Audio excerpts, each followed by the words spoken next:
Ada sebuah tulisan yang ditulis secara melingkar pada satu pusaran. Dan entah mengapa, ilmu tarekat Turki sangat kental dengan simbol berbentuk lingkaran. Tarian sufi yang berputar-putar dan tulisan yang berbentuk lingkaran. Mungkin mengikuti putaran Ka'bah. Selama 3 menit tulisan itu terus berputar-putar dan semakin menjauh dari layar. Hingga terlihatlah semua wujud dari lingkaran itu yang ternyata berpusat pada sebuah mata berwarna merah menyala. Nyatanya prolog ini menggambarkan sebuah apokalips di mana semua tabir telah tersingkap. Dan muncullah sosok yang dipercaya sebagai pembawa kabar akan datangnya hari kiamat. Setelah bacaan mantra-mantra usai, terlihat seekor burung gagak terbang meninggalkan dahan pohon yang layu diterpa angin kencang. Dan langit yang sangat mendung, cuaca buruk membuat gangguan di saluran televisi, lalu memperlihatkan Hitler yang tengah berorasi di depan pasukan Nazi. Seorang pria dari masa lalu, tepatnya ketika Nazi berkuasa, dia berdiri di depan televisi tersebut. Pria itu mendengarkan orasi dan melihat potongan video mengerikan. Semakin lama ia berada di dekat TV, pria itu semakin kacau dan berteriak histeris. Bola matanya berubah menjadi hitam kelam dan mengerikan, hingga akhirnya pria itu menghilang dan masuk ke dalam dunia TV.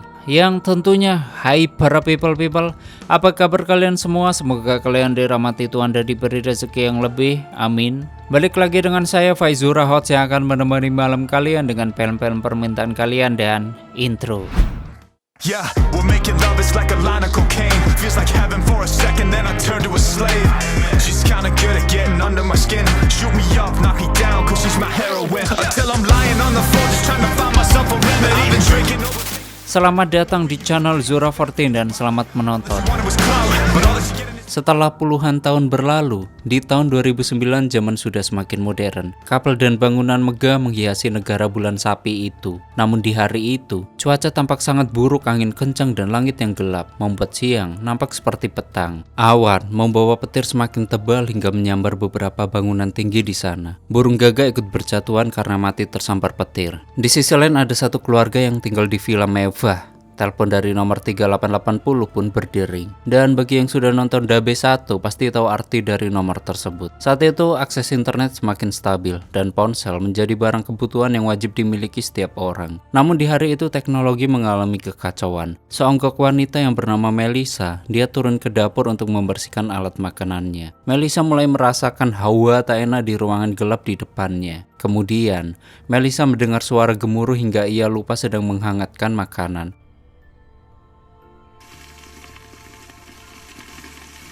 Sementara suami Melissa yang bernama Ilhan, dia masih tertidur di kamarnya. Ia tak melihat jika laptop di rumahnya itu mulai mengalami gangguan dan terdengar suara teriakan manusia dari laptopnya. Frekuensi teriakan pria itu mengangkat air minum yang ada di lantai bawah. Kemudian Ilhan terbangun dari tidurnya dan memeriksa apa yang terjadi pada laptopnya. Ia mencoba cara mematikan laptopnya itu, namun hal itu sama sekali tidak berhasil. Semakin ia mencoba memperbaiki tampilan layar di laptopnya, semakin tidak stabil dan terlihat beberapa simbol dengan nomor 3880.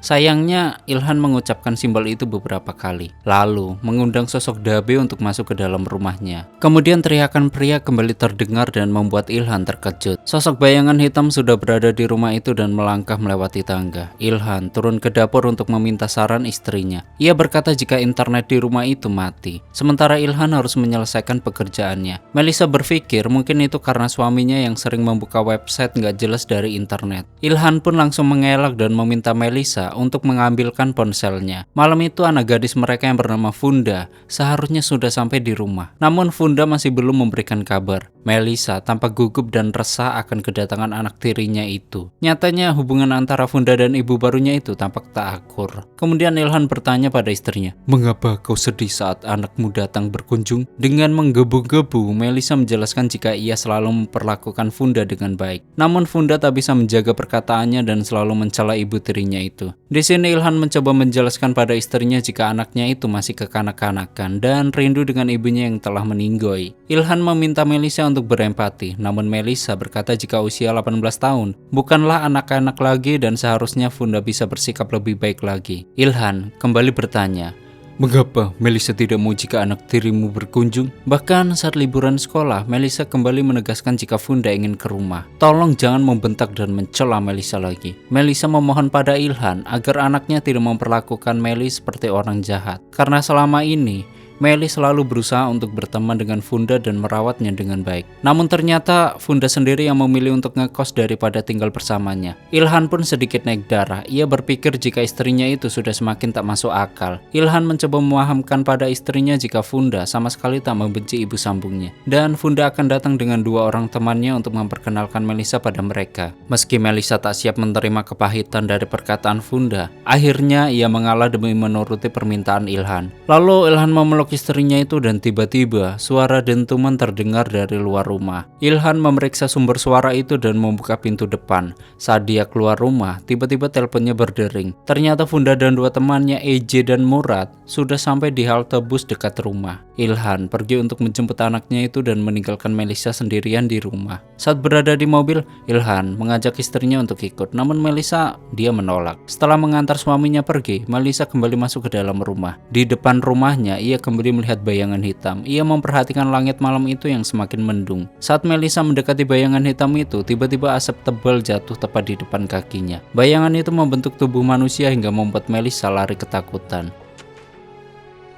Di dalam rumah, Melissa kembali diteror oleh bayangan hitam. Ia mencoba untuk menenangkan diri dan duduk di sofa sembari memperhatikan foto ibu kandungnya Funda. Akan tetapi Melissa melihat bayangan hitam dan bayangan itu menyambar foto itu hingga pecah. Lalu tiba-tiba telepon dari nomor 38880 kembali terlihat dari ponsel Melissa. Ia mengangkat teleponnya dan mengira Ilhan yang menghubunginya. Namun tak ada suara yang menjawab dan hanya terdengar auman. Dari sudut ruangan gelap, Melissa kembali melihat ada pergerakan. Ia mendengar suara-suara aneh dan dengungan.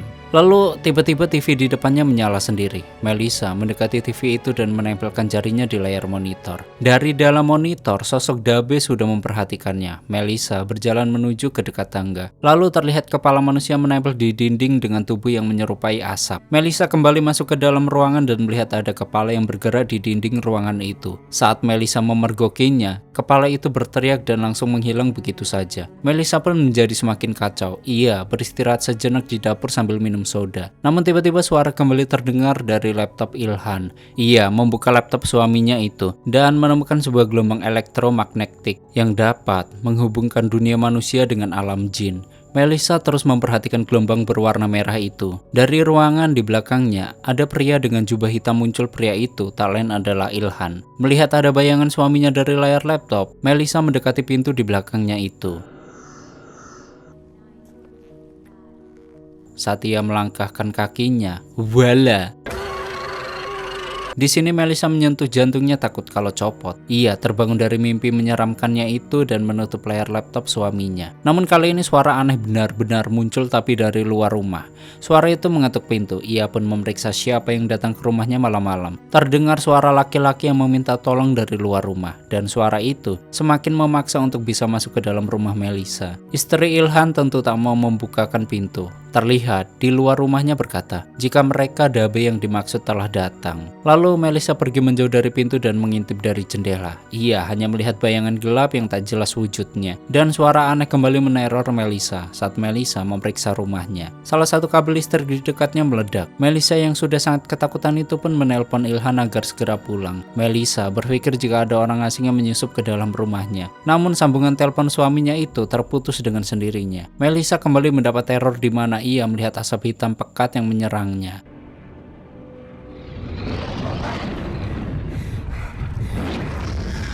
Setelah beberapa jam berlalu, mobil Ilhan terlihat masuk gerbang rumah. Ia bersama Funda dan 2 temannya bergegas masuk ke dalam. Di sini, Ilhan panik saat melihat istrinya terduduk kaku di lantai dengan tatapan ketakutan. Melissa berkata jika ada orang yang menyelinap masuk ke dalam rumahnya. Melissa mencoba menjelaskan tentang asap hitam yang baru saja menyerangnya. Funda, dia mulai berulah lagi.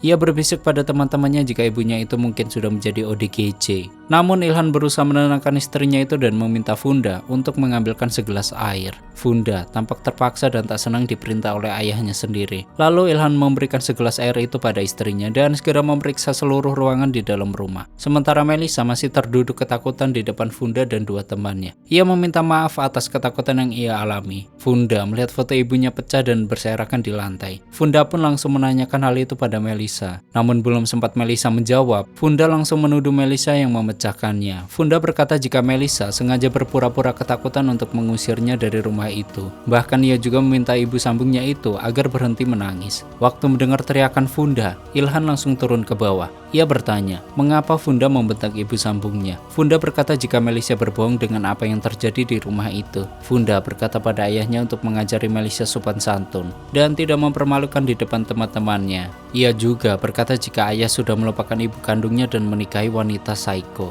Bahkan Funda berkata jika ibu kandungnya pasti menangis di dalam kuburannya. Sebagai seorang ayah, tentu sangat tersakiti mendengar perkataan pedas anak gadisnya itu. Ilhan langsung menampar Funda dan menyuruhnya pergi ke kamar bersama teman-temannya. Namun Funda malah semakin marah dan mengancam akan bundir. Ia mengemasi barang bawaannya dan mengajak teman-temannya untuk pergi. Sedangkan Ilhan semakin frustasi dibuatnya. Lalu Funda semakin menjadi-jadi. Ia membentak Melissa dan menoyor kepala Melissa. Ace, teman Funda, mengintip dari jendela dan secara tiba-tiba ada yang menabrak kaca di jendela itu. Ace berteriak jika ada sesuatu yang besar gelap dan aneh di depan jendela. Bayangan itu menabrak jendela seolah-olah ingin masuk ke dalam rumah mereka. Kemudian Ilhan memeriksa keluar jendela dan membuka gorden jendela rumahnya itu. Ia berkata jika tak ada apapun di luar sana. Ilhan berkata jika Ace mungkin melihat hewan liar. Namun Ace berani bersumpah jika yang dia lihat itu tidak menyerupai makhluk apapun di bumi ini. Ace bahkan berkata jika ia belum pernah melihat makhluk semengerikan itu sebelumnya. Semua orang mencoba menenangkan Ace dan secara tiba-tiba dentuman sangat keras terdengar dari atas rumah itu. Mereka melihat ke arah langit dan ternyata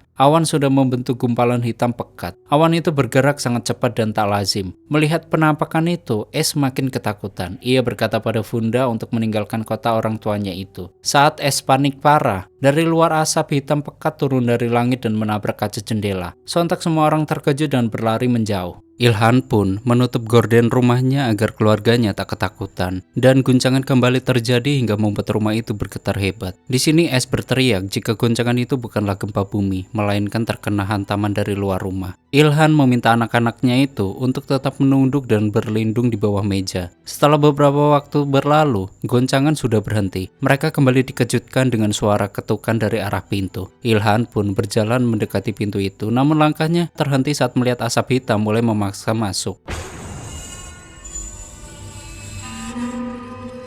Mereka menyalakan televisi untuk mencari informasi apa yang terjadi. Terlihat siaran berita yang merekam kehancuran Istanbul. Bahkan Masjid Hagia Sophia pun turut hancur dilalap api. Jembatan telaga terbelah dan gedung-gedung tinggi pun terbakar. Seorang pria terlihat meninggal di tengah jalan kota dengan tubuh yang hangus terbakar. Dan ternyata banyak orang meninggal secara massal di kota itu. Dan TV pun kembali mati. Ace, Funda, dan Murad, mereka mencoba untuk menghubungi sanak saudara yang ada di Istanbul dengan ponselnya masing-masing. Namun sayangnya sinyal sudah tak tersedia lagi.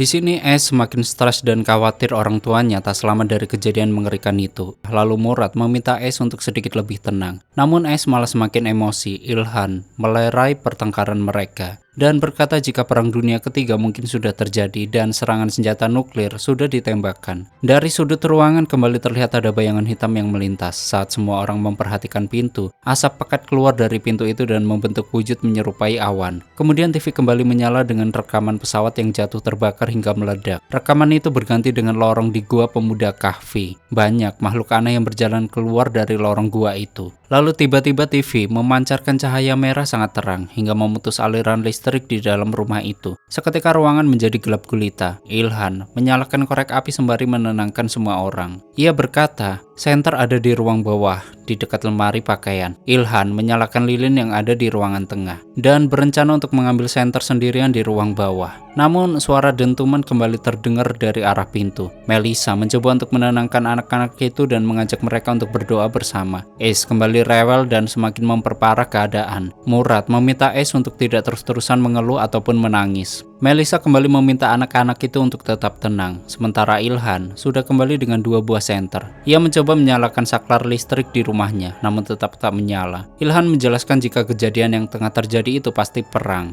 karena mereka mendengar suara aneh seperti dentuman dan juga sirine. Ilhan memberikan 2 pilihan solusi. Yang pertama yaitu mereka harus keluar dari rumah itu, kemudian pergi ke tempat lain untuk meminta bantuan. Opsi kedua, mereka harus bertahan di rumah itu hingga kondisi stabil kembali. Setelah perdebatan panjang, akhirnya mereka memutuskan untuk tetap tinggal di dalam rumah. Melissa mengambil foto ibu kandung Funda dan meletakkan foto itu di atas meja. Ilhan memeriksa kondisi luar rumah dari jendela dan tak melihat apapun karena terlalu gelap. Suara trompet yang sangat keras kembali terdengar. Funda berkata jika ia melihat sesuatu. Ia menunjukkan ke arah tangga dan berkata jika ada asap yang melintas sambil memperhatikan mereka. Funda berkata jika makhluk yang dilihatnya itu sangatlah aneh. Bahkan dirinya sendiri tak dapat mendeskripsikannya. Ia menegaskan jika ada makhluk lain yang diselimuti asap tebal itu, dan wujudnya sangat mengerikan. Trompet kembali terdengar.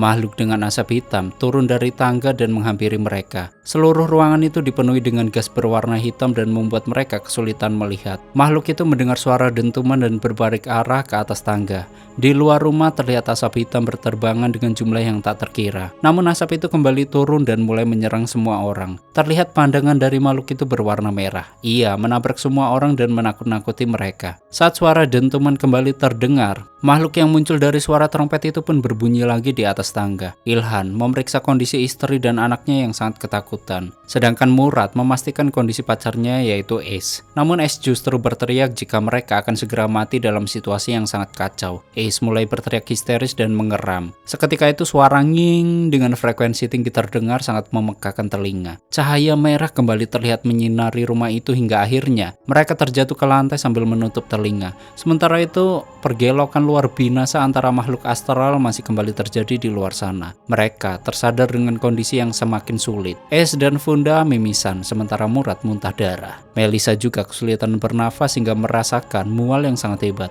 Sedangkan Funda mulai memaki-maki ibunya dan menangis ketakutan. Meski kesakitan, Melissa merangkak dan memeluk Funda untuk menenangkan hatinya. Namun tiba-tiba suara trompet kembali terdengar dan jauh lebih keras dari sebelumnya. Ilhan menyeret keluarganya untuk bersembunyi di antara sofa. Setelah berjam-jam lamanya, mereka hanya duduk di lantai tanpa melakukan aktivitas apapun. Raut muka lelah dan ketakutan masih membayangi mereka semua. Funda memulai pembicaraan dengan ayahnya tentang kejadian di masa lalu. Saat ibu kandung Funda meninggal, Ilhan berkata jika manusia akan meminta perlindungan kepada Tuhannya jika berada di masa-masa sulit. Sambil menangis, Funda berkata jika ia baru saja berdoa tapi mengapa masih saja belum dikabulkan. Dan tiba-tiba suara dentuman dan suara trompet terdengar kembali. Sedangkan Ace mulai kehilangan kesabarannya. Bahkan ia memuntahkan minuman dan meraung kesakitan. Di sini Ilhan panik dan pergi ke bawah untuk mencari obat. Saat ia berada di ruangan bawah, Ilhan mengarahkan senternya dan pintu terkunci sendiri.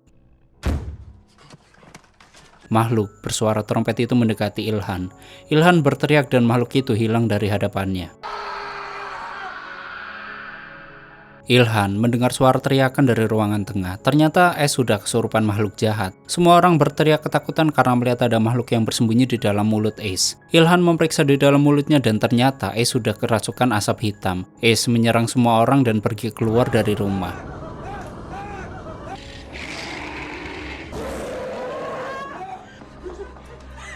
Di sini Murad semakin panik dan berencana untuk menyusul pacarnya itu. Namun Ilhan melarangnya dan berkata jika ia sendiri yang akan mencari Ace. Sementara yang lain harus bertahan di dalam rumah. Waktu Ilhan akan keluar rumah, makhluk hitam itu berhasil membuka pintu dan masuk ke rumah Ilhan. Makhluk itu bergabung menjadi satu dan berukuran sebesar raksasa. Terlihat banyak kepala bermata merah berada di kepulan asap hitam tersebut. Mereka kembali menyerang keluarga itu hingga mereka tak bisa melihat satu sama lain. Saat semua tersadar, Funda menghilang dari ruangan itu. Melissa, Ilhan, dan Murad berlari keluar rumah untuk mencari Funda dan Ace. Murad berlari sendirian, sedangkan Ilhan bersama Melissa akhirnya mereka berhasil menemukan Funda. Namun kondisi Funda jauh lebih parah dari Ace. Funda kali ini lebih mirip seperti zombie. Ilhan pun langsung menggendongnya dan berdoa kepada Allah agar menolong anaknya. Sementara Murad menemukan Ace dalam kondisi yang sangat menyeramkan. Ace terlihat seperti monster dan justru menyerang Murad. Murad kembali mendatangi Melissa dan Ilhan. Ternyata Funda sudah meninggal dunia. Murad pun menunjuk ke atas langit. Terlihat makhluk-makhluk itu berhamburan dan berterbangan ke sana kemari dengan jumlah yang sangat banyak. Melihat hal itu, Ilhan berteriak dan menanyakan apa yang diinginkan oleh makhluk tersebut. Kepulan asap itu pun terbang melingkar melingkar membentuk sebuah orbit dan masuk ke dalam pusaran. Ilhan mulai berteriak kepada Tuhan. Ia bertanya apakah Tuhan telah menimpakan azab padanya, mengapa Tuhan tak ada saat ia benar-benar membutuhkannya. Ilhan semakin keras hati dan berkata jika ia tak percaya lagi dengan Tuhan.